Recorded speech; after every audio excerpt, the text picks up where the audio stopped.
Mulai dengan keyakinan bahwa tidak ada kata gagal, yang adanya sukses dan belajar.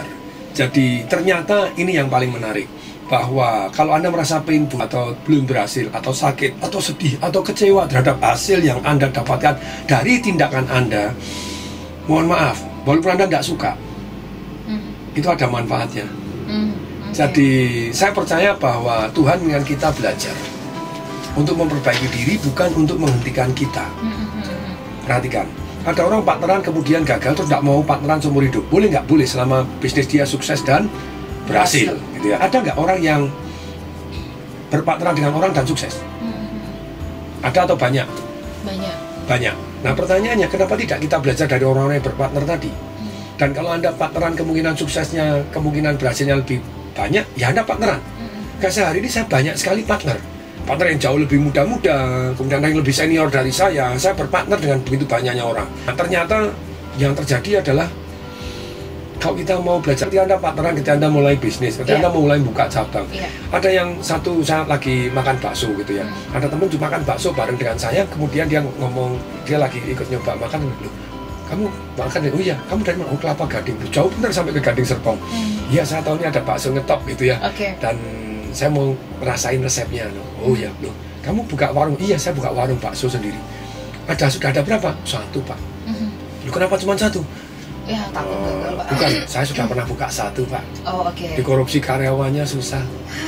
Nah ini loh, kalau kita mempunyai prinsip bahwa yang namanya masalah itu adalah peluang untuk membuat sistem atau urutan tata cara kerja sedemikian sehingga besok tidak terjadi lagi, Anda akan maju. Begitu dikorupsi, supaya besok tidak dikorupsi, supaya besok kontrolnya. Jadi kita lebih baik tidak menghentikan warung baksonya, buka cabangnya. Lebih baik kita meningkatkan diri supaya kita menjadi lebih baik dan lebih hebat. Nah kalau kita ternyata berhenti, ya warung Anda cuma 1. Kelemahannya orang itu sibuk kepingin belajar membuat resep bakso yang enak. Good, very nice, wajib. Tapi lebih baik Anda daripada masak bakso lebih enak, lebih baik bagaimana Anda bisnis bakso lebih pintar lagi. Warung bakso Anda 200, satu harinya untung 500.000, nah 100 juta, ya. Sehari. Layak nggak untuk ditekunin? Layak. Kayak saya laundry gitu ya. Laundry tujuannya untuk membantu banyak orang. Itu per Januari ini 39, baru dalam waktu 1 tahun. Karena layak untuk ditekuni dan diperbanyak. Dan itu bisa membantu banyak teman-teman. Banyak murid-murid bilang, Pak, passive income caranya gimana? Kemungkinan berhasil lebih besar. Ternyata setelah diteliti, laundry yang koin ini, yang nantinya jadi pakai aplikasi ini, sudah siap ke aplikasi, itu ternyata kemungkinan berhasilnya jauh lebih besar daripada minimart, daripada franchise kuliner. Nah, dengan demikian, ini kan membantu banyak orang. Nomor 1 punya keyakinan tadi, tidak ada kata gagal, yang ada sukses dan belajar. Kalau Anda belum sukses, Anda harus belajar. Terus kemudian yang kedua adalah kita punya goal yang SPTM. Apa itu? Spesifik, positif, tertulis, dan menarik. Yang menarik belum kita bahas. Ingat, otak manusia ini yang menggerakkan itu otak mamalia. Otak mamalia itu kalau nikmat dia mendekat, kalau tidak nikmat dia tidak mendekat. Kalau goal Anda tahun 2019 ya naik omsetnya 20%, ikuti saya.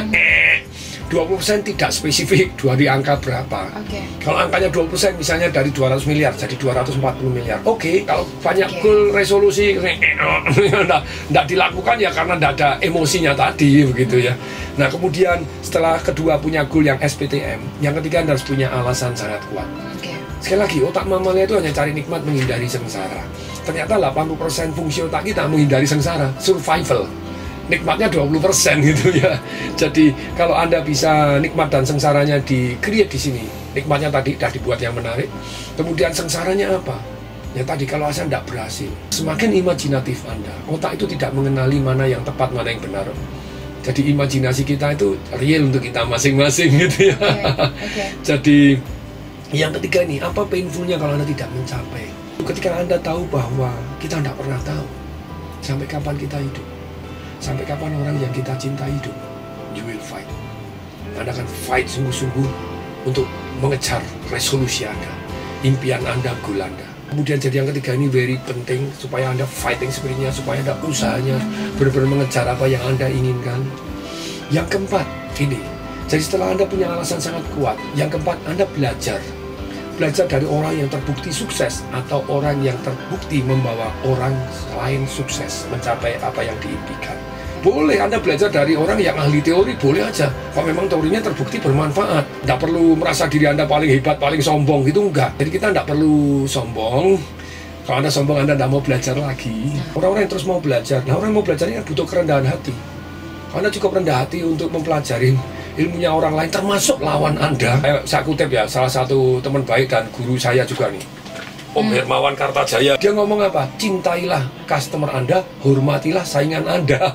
Karena saingan itu membuat Anda belajar. Kalau Anda tidak hormat, Anda cuma mencerca doang. Anda mau belajar sama orang yang Anda cerca. Oh, goblok kayak gitu. Mau tidak Anda belajar? Enggak dong. Tidak bisa. Enggak. Jadi Anda nomor 4 ini Anda belajar dari orang-orang yang lebih baik dibanding Anda, ataupun orang yang terbukti membawa orang jadi lebih baik.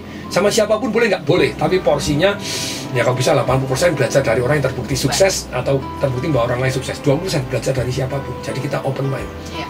Bahkan kalau Robert Kiyosaki ngomong, sesuatu yang Anda tidak suka, pelajari.